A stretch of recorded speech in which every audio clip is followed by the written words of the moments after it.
Alrighty, boys, we're back with another session. We're gonna go over a couple of different threads. We don't have a lot really. We got like I think 4 in total. Yeah, this is pretty much all we have. Obviously, I don't know what's going on with what's called Tail Worlds. Not saying there's anything wrong with it. I just think maybe they tone it down a little bit. Maybe they're on vacation. This, and that. Whatever it is what it is. It's not a problem. And yeah. So they have posted a couple times, but this is all that we have currently. Alrighty, so first we have a player and then a dev response. So this is on the Rebellions, what's it called, thread, this one right here. We've gone over it before. Just talks about how Rebellions work and pretty much every patch they update and tell you, how many Rebellions happen in this patch. Is it good? Is it bad? Does it need work? And stuff of that nature. So I'm guessing this is just an update of the new patch. He says currently we have about 0.7 rebellions per year, in-game year, in the first 10 years and sometimes less. Of course, this is 1.6.1 and 1.6.2. And then he asked, does AI really keep rebelling in your campaign? Oh, I didn't even read the player, my bad. But the player, I'm guessing, asked, what's it called? I'm guessing he has a problem in his game where there's a lot of rebellions, and the dev said that currently rebellions are at a good stage, so probably might be his save. Okay, and he shows a picture right over here. That's a lot, actually. That's actually that's a big amount. This person seems to be having a problem with it as well. Pretty much looks like the whole... Jesus. I think it might be a save problem. But yeah, we'll see what the devs say when they reply back to that. Alrighty. Next one. Not this one. Right here. So this thread right here, we could just read it from the start. This is a suggestion for single player. And what's it called? He states, I hate other lords summoning my companion parties. Okay, he says, I hate... So this is pretty much what he's talking about is whenever you summon an army, AI can also summon armies, but they can summon your clan parties. Like the clans that you made yourself in your party, and not in your party, in your clan. Those parties can be picked up by the AI. Now, what's it called? Personally, I think this is a fine feature. I don't know. Personally, I think it makes sense. If you're allowed to take other people's clans, parties, then they should be able to take yours. It's kind of simple like that. You know what I mean? It would be kind of, in my opinion, kind of. Plus, if the army does very well, your party member and your clan member, his stats will rise, and also he has less of a chance of dying if death is enabled because there's no AI versus AI death. And also, he can make a lot of money that way if they participate in a couple of sieges and a couple of big battles, and that money will go back to you. Pretty much, whatever excess gold your clan member has that's leading the party will go back to you. So technically, pretty good feature, you know what I mean? But let's see what they say about it. Let's see the opinion. So he goes, I hate this mechanic. I spend a lot of time grooming and leveling my troops to give to my garrison and companion parties. I hate that the AI can summon my clan parties and throw the troops away on a whim. No, I don't want to have them in my army 24/7. I know there are ways to work around this, but I want an option in the base game for it to never happen. It is seriously unfun and extremely exhausting. Please get rid of it already.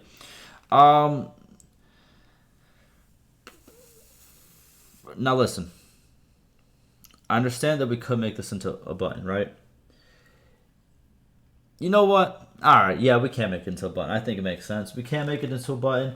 I don't think it's really needed. I think if you don't want this to happen, you create your own kingdom and then just literally, you can either download one of the mods that lets you have unlimited companion parties, and therefore you can have as much parties as, let's say, a kingdom would have with the amount of clans. And just have, no clan parties pretty much. No other clans in your kingdom pretty much. I think that's the best way to do it. Obviously, that's what he's talking about when he says there are ways to work around this. But, I don't know. I feel like it's very minimal in my opinion. But you could add, I guess. I guess you can add an option if you really like to. Okay. And the dev says, I agree with this. Wait. No. He agrees with this statement. So a player says, how do you motivate being a vassal but not being obligated to support the armies in the realm? Facts. Then he goes, I agree with this. The dev states, I agree with this. If we introduce a way for players to withhold their parties being used, other clans can penalize them for not helping the war effort. As a vassal or even as a faction leader, you have obligations to your realm you belong to. Alrighty, there it is, man. I know some people are probably not going to like that. And they're going to be like, oh, well, why don't you just add the code? Or, I mean, not the code. Why don't you just add the button or whatever? Hey, man. They said no, bro. It is what it is. Look, I know some people are going to be upset. I'm pretty sure it's already going to be some people are going to be upset. Be like, oh, is this too complicated? Is this, and that? I really hope I find that. But regardless, they could add it. But I think it's just so... How can I explain that? It probably wouldn't be a good gaming experience as he might think. You know, the way around it, like the one I stated, would probably be even more fun. You know, the unlimited companions mod, and then you know, doing what you got to do. I think that would be more fun than having it just completely turned off, and all the other factors that go into it that I stated before. So, yeah, it is what it is. I don't really care. You know what I'm saying? They could add it, they could not add it. To be honest with you, but it does not look like it will be added. Alright. Next, we have, do prisoners get released when you make a kingdom? Alrighty. So this player states, I made a kingdom and my prisoners vanished from my party. Is it normal?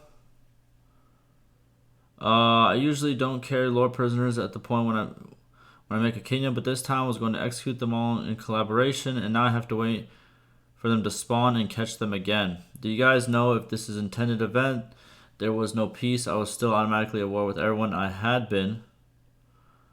I would really like to have any lord prisoners removed from the party. It makes no sense why I would release them before I'm declaring kingdom. So I think this probably should be fixed to where you keep the prisoners. I think the reason why they got left, pretty much left, is because whenever you create a kingdom, you're not a clan. Well, you still are a clan, but now since you're the ruler of a kingdom, it's kind of like you're in a different position. So I'm guessing the game recognized that and was like, hey, these guys aren't imprisoned by the leader of this clan, you know what I mean, anymore, because the leader of this clan became the ruler of the kingdom. Do you know what I'm trying to say? I don't know if that's exactly how it works, but I think that's what might have happened. But the dev states, it may be an unintended consequence. We'll have to look into it next week. This is a nice ping. I was looking into faction stances with a colleague, and this raises another aspect that we haven't yet investigated. Cool. So we're probably going to get a change to that. Maybe some other changes as well that have to do, obviously, as he states, faction stances. So I'm guessing some kind of changes on how war and peace works, maybe. Some more of those we'll have to see for the future. And then lastly, this is going by really quick. Listen, we don't have that much, man. It is what it is. We'll look through a couple of this guy's stuff. I have this pulled up as well. He has a couple of things here too, just to kind of, you know, see if we get just a little bit more. But all right, next one, marriage requirements. He goes, in my opinion, there should be some requirements in order to open up the ability to get married in this game, like some flat renown or high level clan, or the player clan should be high level, another person the player wants to marry, because right now Lily, the daughter of the Empress, can marry a nobody. Feels odd. Yo, true. At first I wasn't going to agree. I thought he was gonna say like something along the lines like, just to get married to anybody, you need to be, you know what I mean, this and that, which doesn't kind of make sense. Like, you can low key, you know what I mean, you know, people marry. They don't have to like hold the status to marry. But what he meant was that, you know, if you're going to marry someone with a lot of status, then you should kind of have equal status, because back in the days, you know what I'm saying, usually people were married off for like peace deals, married off for, you know, partnerships between two kingdoms and stuff like that. So it had to do with like status, you know what I'm saying? Like, if I'm the ruler of one kingdom and I have a son, and you're the ruler of another kingdom, you have a daughter, then it's kind of like, you know what I mean? Like, boom. You know, we could trade something that will benefit us both in a way. It's messed up, don't get me wrong, because they're just using them as pawns. But, you know, that's what they did back in the day. But yeah, I agree. That'd be kind of cool.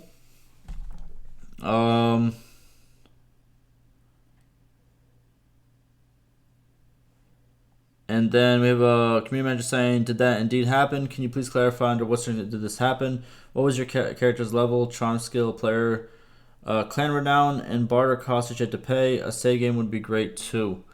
I think what he meant by marrying a no one, um, what he's trying to say is like you're still part of a clan, so you still have some holding or whatever. That's what the community manager is trying to say. But what he means is like if you want to, let's say, and you could really change this based on like the stance that the person that you want to marry holds. You know what I mean? Like if it's the daughter or son of a ruler, then it should be you should probably be like clan tier 4 or 5. You know what I mean? You should be up there. If it's let's say a son or a daughter of like let's say what's it called? Just a regular clan member of like let's say a succeeding kingdom, like a kingdom that's doing good, or not based on how the kingdom's doing, how the clan's doing. You know what I mean? Like if they have 3 fiefs, cool. You got to be like clan tier 3 to go for that. If they have only 1 or 0 fiefs, then you can what I'm saying, you can be clan tier 1 or 2 for it. You know what I mean? Something like that. I think that would be kind of cool. There's different ways you could definitely do it. Um,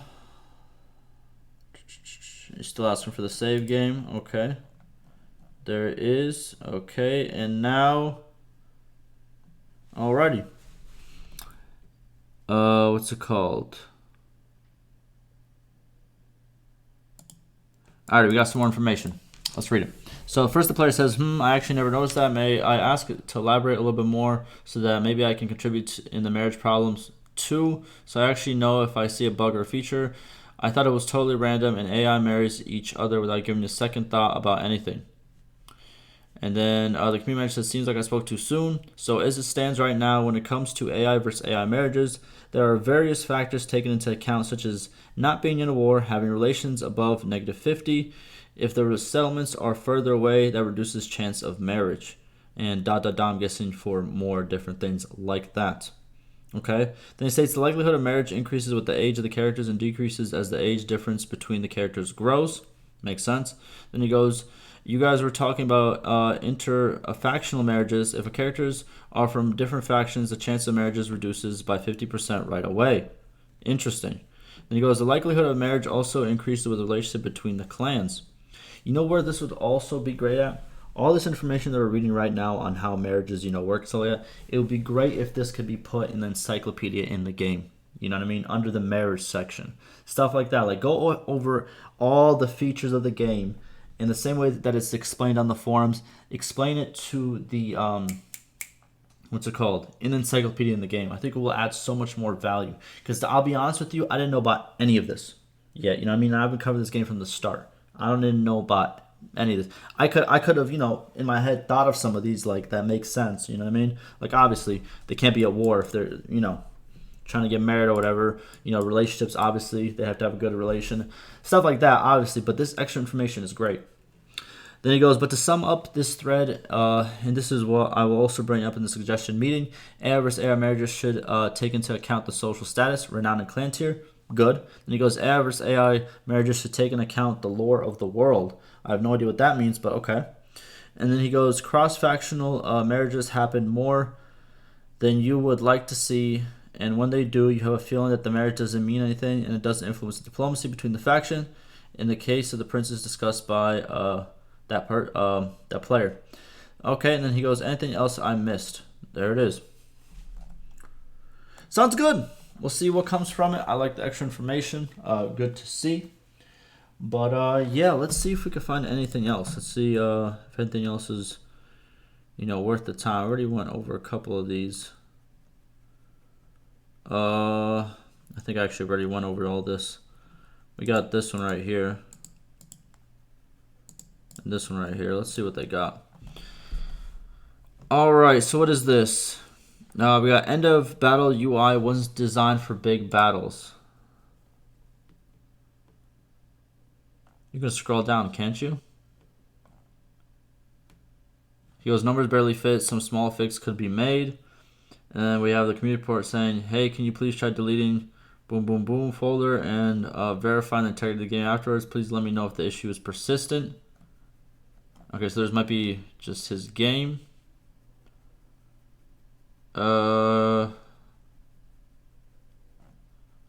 All right, so then we have another developer saying different factors are at play. First problem is the font we're using is not monospaced. Layouting for the biggest case is not consistent. A 4-digit number might or might not be separated into 2 lines. 1000 might, but 111 might not. Second is